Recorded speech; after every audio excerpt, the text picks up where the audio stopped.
Hello guys, আজকে শরীরটা ভীষণই খারাপ, সেজন্য রান্না করতে পারছি না। তো আজকে আমাকে স্পেশালি আমার হাজবেন্ড আমাকে রান্না করে খাওয়াচ্ছে। তো চলো, এই যে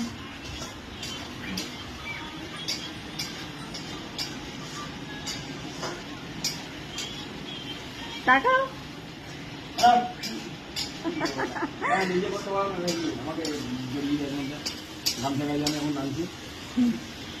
গামছা গাছের আজ তো কি হয়েছে, মানুষ রান্না বান্নার সময় কি শেরওয়ানি পরে রান্না করে?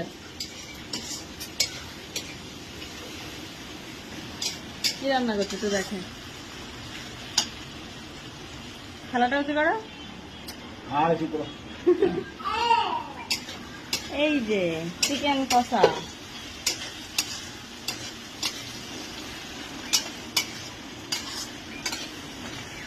হ্যাঁ। তো দেখা যাক, খাওয়া দাওয়া করি, দেখি কেমন রান্না করছে, তারপর আবার তোমাদেরকে রিভিউ দেবো। টাটা।